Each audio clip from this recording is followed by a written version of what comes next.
And the second message quoted there. Let us by December, the less a gun of winning a Empress Gifty. What I say? Empress Gifty Adoya.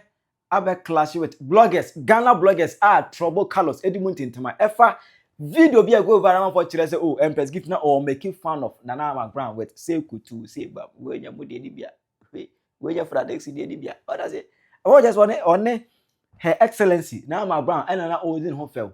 Ama ebufu aba Empress Gifty aba brunia osi obi o kan that same bia no wa brunia Empress aba brudia ama right after that no trouble color so aba reply the back I Penyah block na message say dem oba like video no other am subscribe button so back click notification icon for latest updates so back kire wa adwen dia mame e wo comment section message so baso no a share video no for us enya bi ahwe etubekai last week nim and pop up on the internet say Empress Gifty am making fun of Nana Ama McBrown Her Excellency. After say Okoji the UK award be now award come on for change on deserve it. Now all celebrating awards and we try the TV show so. And obey say kutu say bam hold na send fano. Say kutu say bam. What I say? And I guys we despite the Libya. We nya Fradex in the Libya. Father. Father Dixon. Chama one in the first say kutu say bam say kutu say bam ye ne doso we nya wudi ani bia Davida we nya wudi ani bia Davida we ye despite the ani bia father they say the ani bia despite can be no just we wu kan wo fa de ni wudi ani bia we utimi nye oh na che say me borwe mu a na me da ye papas Doctor Ose Kwame Des. Na no. Anansa Nana Ama McBrown so nensa ne ya. Nana Ama McBrown so leye no. Fradexin. Ene ko sa ne ade. It is Empress Gifty. Abeka say, when you Fradexin de ni bia de say ebube ni atebe wo fi a. Ento kwa mpada. What I say? Etimi kura mi cheche mate say say do si kan nsam ne de. Wo connection. Wo de kikasi ani ene ne fa. Efa. Enti we ma trouble colors. Any TikTok monitoring city, be church mom can come out and part Empress Gifty. Empress, we want to mean not be we are despite the any beer.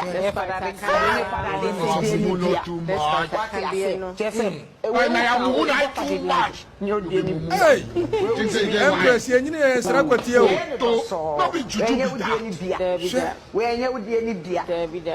We are despite the any beer.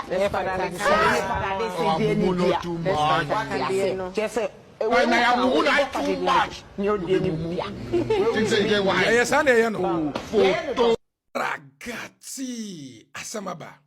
In fact, and my mama part, papa. Just a mama part, many ejinano, ankasa. Entina ye say, obi e wo fie na se yese wonya papa at least one day be die na so ebeba mfaso tese mi hunu adukrontia no mode eye Nana Ama McBrown picture ato ase na mente ase but mi tie ensem na wo ka no ena mi hunu se ampa o throwing bombs on Nana Ama McBrown ye wo hana na nse Nana Ama McBrown na beka se ne nsa no wo so okokoye operation na doctors for kra say eni kwan say owoso ne nsa no wo say wotimi ema ne nsa ne gye na home enti ne say no o take break afre dwumam na enura ukọ Ghana Music Award ewo UK ne ekoko wia award edemawa wa baba betena ha eye enyemudie ni bia untimi nye hwan na entimi nye wadi Nana Ama McBrown ni atanania because ono de wonim sa wo ya wo yemum o mekasa nanka obi akwa konya accident ama ne nsa ayesei na chese wanya bibia fa me moke no se ne nsa na abu no eno na de ba be moke no se we ye despite de ni bia ede na ye despite de ni bia ede ba de na de ode se kutu se bam eba ye no eye ne nsa na wo so ye anase na bati enyemu de ni bia enye sa na ye no na ubegina be ye se untimi nye enyemu de ni bia enyewu de ni bia na sai na pesa wo kire obi aso nim se Nana Ama McBrown ma me no umpe na asam Me who some the picture atale ho no. Me say na de ba de no mu pese omu ye. Ampa ko comment section ho obia so wedi one Nana Ama, wedi one Nana Ama, wedi one Nana Ama. Chale enumerate some fema my part. Ma fina ankasa. No ko fine no ko gazata. The beji diskakwa ko because also be betia no. Nana Ama McBrown eya kwanhia e na ama ne nsa eye ne ya. Her Excellency Nana Ama McBrown. By his stripe you are healed in the name of Jesus. Ena yenya gospel musician bi akwaje na award ena okeka nsem a ensem fata ede bo Nana Ama McBrown ekutia sese ekutu se bam ontimi nye bi sister na minim se Nyankopon honhom ti umu Erade mfa obo ne nchew Erade mie wani ne wasum honkonkon kasa ncherew na srebo ne fache ne jai de wo ye no ye woni pa bi wi ase a obehuru wa omowudin baboni din ka asem onno ni mumra Ghana fo se obi anim sane okasa wo obi ama obi adin ba obehu se ye de wo edian ya na sister idi aye wo edian no de aye wo ono ane ja na konya to ho e na wokotena mu wa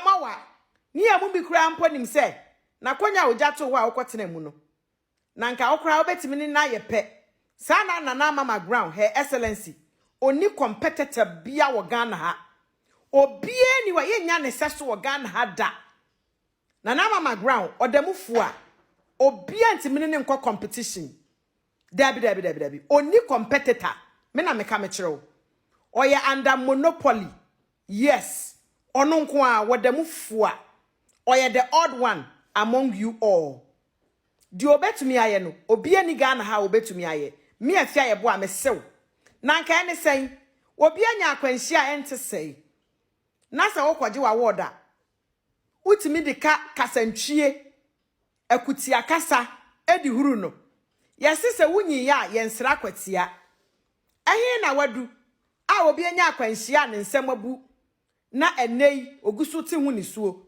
na wusure no ehuru no nipa odi se kutu se bam ne baaye se nya saa no woyeye enye saa no woyeye meboa saa no odi saaye wanfa mo akutia medofo me de me dow se ne edo Nana Ama McBrown saa na wo so ye dow ebeya tete nioma bi so ebeya twitwa nioma bi so hu se unte sa ya anom enye won sa ya anom dabi ma woni ye ni usu ense o Kristo ni esanse wo ye Bible a ewiase nyina ekenkan wo ma usuban ene woni ye ntwe akra ema Awurade anya hwe krampo no utu nyame nwom wo mo edowo no me so me ka hu bi me dowo pa me pe wasem but sa wo chia wo se ye ma hu se wa chia ye se di o twa sa no onim se na chia chia wonnim se wa chia chia efi ebo a me kira wo se wa chia chia enye nsemia na wo sa wo ma ne firi wanum eba obobo mpanimfuo bi din minnim so mo na hye wa chi de a ene e ma ho kwan mo mu nyusu sa mpanimfuo ni nyina ye buo mo ye de ni die mo mo ade na obi ni wo ye adwuma no waja adwuma na enu nso nti wonti asie nka we kra de ade a people come into our life and they leave na nipa foforo bia nso so ba ya brabom we susu aye ntokwa mo ha sister ya on kasa so still mugusu ha no Erade mfa mo bo ne nchem no hu mo mobo no ma mo adwen sakra we Yesu Kristo Nazareth ni dim nti amen Nana Ama McBrown Her Excellency obekoso aye Nana Ama McBrown me da fo share video yi na ye nsua de follow me when you the next one ahwe obi bia obe follow ni back I love you with the love of God mwah na emu no ana Empress Gifty say aden na me wo me ba bia me no bia ni ase mu create enemies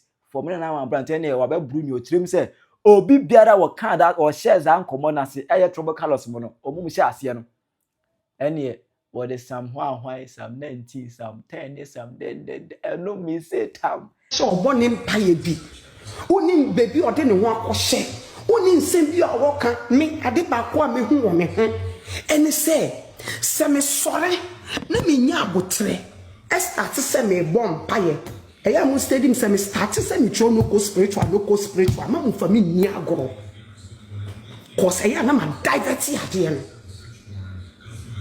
mo ye na me fi mu a enye se bia me show mu se me shati ade ni ko no spiritual me fa de ne personal me de ko sunsun na me jaya ade obi o ye spiritual person bia be ka kire. I won't take this matter for granted. I'm telling you, me fan lightly. My fan World Cup. Say me should away na your problem. Wait 2025 when yamia do me shall allow baby. I want to know money too. Eye one ekumi. Ekumi omo idi kumi penamo. Omo kuma be kwa ho. Ama boko o wa Ghana music awo USA 2025 ama boko omo fa na mbo na anokra. It is so far as an aton and nam tipim. Or bad in changing. Guinness Book of Record. Mon petty. Ya troll ho. And daddy can send dafa and daso. Ah, ma weninji obi nshira ahwate. Ma weninji obi nyempeja ye ho. Na mpeja aba ofi. Na mpeja aba obushi. Na mpeja aba womaso. Na mpeja aba wankasa so. And then what time will be on your mammy, on your papa, both who will see 1 year will share. And then I wish share Juma, a brandy panny motion, mushy share Juma, the 2 nippons, a brandy panny ash. Messi, my boy, Radin Pie be a catch, Radin Yan Copon, Mamma Yan Copon, Isaac Yan Copon, Jacob Yan Copon, Empress Yan Copon, Monsieur Pie be a what catch Radin and neck.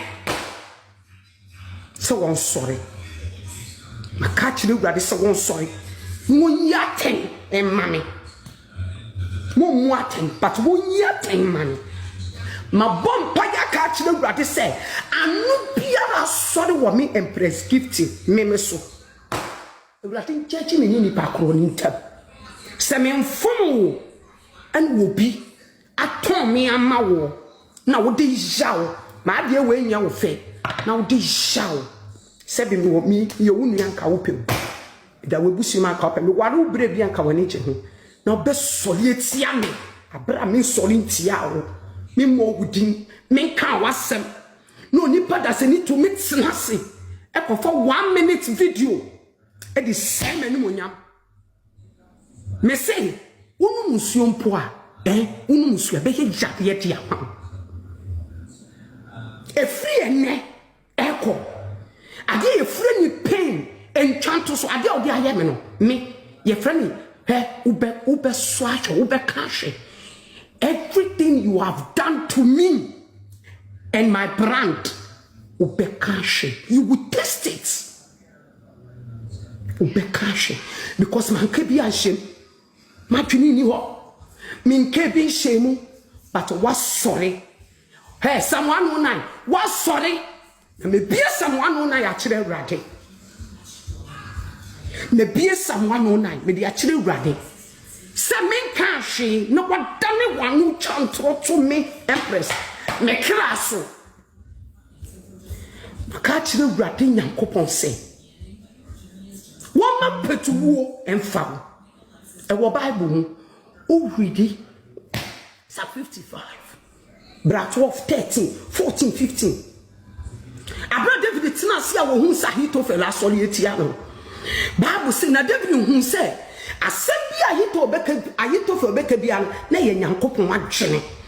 De obeka bia no na nyame na aka. Ti abra wo hu sahito fel asori ene ne ba Absalom aka bom etimi app no. Wo hu sa hindi ne betumi free ne sa.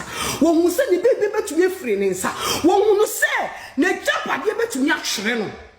Bible say na David asoli film payifo no corny chambers na wokobutu fom no ordinanim opotoi no ordinanim abufom say no catch na Awurade say Awurade dia mennim no a oye me no Awurade say nipa no enye me ya na mo dia mennim no dia me ne na sereda dia maka mesuma sama kira ne da dia me Empress me ne didita dia me Empress me chia ne da ne se nipa no solid tia me a I am quoting the Bible. Or see ready man petu mo for anytime. What men can minty wo no be a ton me a mouth. Now was sorry tia me cra. What men ya wo she. What receive call no. Wa wo twa video, wa wo share, wa wo ye video. Woni me na wan frɛ me. When be some no masem, na wo twene de man me. Me china some 55. Me china 13. Me china 14. Me china 15. Hey, me ma me Nyankopɔn sorry. Me ma me Nyankopɔn sorry. Sa die we ya magye ye ni gie. Now de 1 minute. Pesa wo say nyame ani mo nyam firi. Bible say nyame say I share my glory with no one. So anybody who will take the place of God, may the vengeance of the Lord deal with you. Min kebi semu. Min kanshi. Min kanshi o madwumu fa na me de ti show no so ende week na me da nyame ase. E ma me boss. Say, o boss, ebe mam ye can say company ebe support no akɔgye visa wo US. Na company na say twa tickets e dey support ama baby ata ama do obeti ma me enye fe. Iti madwumu fa na me de to na me de dewrade ase e ma me boss e wo de awaye. But Musa bibia within a minute. Me see me de some 55. Me de 13, 14, 15. Me de silly me. You shed your nyame. This is what I did. This is what I prayed for. And God answered me. It is a menya ushe. No was solieti me. All in the name of likes, comments. Erade. Sorry na kasamami. Erade. Sorry na kasamami. Erade min kebi shemu. Ye die an atekrema. Tekrema. Ye di dia to me so. Erade sorry. Mufi se mi di agro. Muni ma mu bi so obi a woni mi. Me se mu ni mi. Mu bi sa obi oni mi se mi wura sa element we ya. Me se me Nyankopon be kasa. People will confess in Ghana. Kofo be confess anybody. Obi bia wo kan bia wo plan here. You guys, you will confess. I am telling you. I have prayed a prayer. I have prayed a prayer. And I know that prayer will work. I have prayed. I have petitioned my case to God. I have presented my case to God a week today. I have presented my case to God that may God arise. Nyame won sorry. Ma mo try yasemu ayasemu konkrofo page so ni edi matama. Some so mo support. Mo ko mo favorite for page ni edi matama. Say ya mo dey. Me dey menim na ese dua on. Me dey me feelings. I don't have feelings. Me dey ade nyame ya me nipa. Do you know what my children go through? Do you know what my children they go through? All in the name of self who be a common enemy fight. I am done. I am telling you, this thing it cannot be changed. Wait and Santa. Because we buffalo. We started say we can 20, 21, 22, 23, 24, 25. You will mention Empress Gifty. You will not skip my name. You will mention me. I've made the way. A history na nyame ayem. Nyame was certified, and this name Empress Gifty can never be written off. Anyway, it is established by God. I have been through hell. I have been through everything. So this thing, I need to present it to God.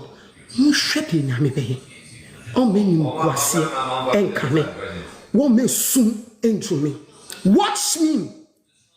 Watch my God. As my God is about to take off. Say Yami be take you off. Watch my God and see. Should we record this? So musumu na mo kofa no. Mo kofa mo caption from the atoso. One pie na mabon e bi be kam. Quote me. Dia me kan ye bia quote dia maka. If you don't know and you change my tongue, dia maka because you need traffic or page. No one need no change your send dia maka. Or in the name of YouTube Live, Psalm 55, 13, 14, 15, a beckham. Now, ordinary your boy, anybody we are pay, and not trouble colors. As what about you say, hey, Jewa, why been any juma? And I'll be claim, say, Ube defender says, ask them now, video na Empress Gifty ye na enyo Nana Ama na ono de ojado ogina na Empress Gifty Nana Ama McBrown na kasa na odi no ho fel Empress enya do akeka no kra agati asemaba. In fact, ene sanka eboni wotiase ena woye akatawana ankiepe. Suzy Williams otiase ena nka woye one lega ankiepe. Kana busuafo kra eyeden epe. Teribom chaka sanko otiase ena nitie ate kra no otime nante ne communicate ya ankiepe. Ankana busuafo so pe. You see, maame no nam hono enyankopon ni kosu. I'm telling you today, for you to survive a car accident, it's not a joke. For you to survive any accident, say eye yabo utuo, eye knife, me won because of the mimiko muntino. I'm telling you, say me who be moki will be with accident. Adi betimi, damage will be a best send a life for forever. Eye na ye me ya. And mami ya mene Nana Ama. Se mu hwe video na wo ye kra no. Just what the idea so ama on feel comfortable kra biem say obe show ne nsa no. Eso first, not just say regardless obe show e de pa and amoje free maame ne ho. Obi be ye mesakra my friend nanka no be you. Enipa hu ye hu. And omoni problem. O hwe ne glass na wa hye ne krotim se eniso atata ne ntin wa hye glass no. O mpese obi kra be hu na ni ase. Na enyom no soso na wo no soso obo no. I am telling you, I reply to whatever that is going on. Modwen na ni efra. Modwen na so asi. Modwen wonte de ekoso. Ena meka yen age se wa adwene ye wo ya no aba be defend se na enyo ne no. Award no wage na wo celebrity. And what peja wonsa aya wonsa sa no ma ya bone tie. Say nothing do your shoulder. Say ne ye na say ye ne say Nana Ama McBrown and nsa ne ya. Chale. So who you be bia wo you ofonsa na ohwe wonsa. Ewiem sen da bia wo di akone aba wo wiem ka da bia wo tika mu hu ha. Ye nyini ya ye nsara kotia. Nana Ama be strong. Minim so you're very strong. The ekoso nim say what ni nyina. Na enka unkotu mpo na account shirt. Wonsa no feel comfortable. Emfa bibia mekata so. The word da bia osi ye no ye ne sama yen.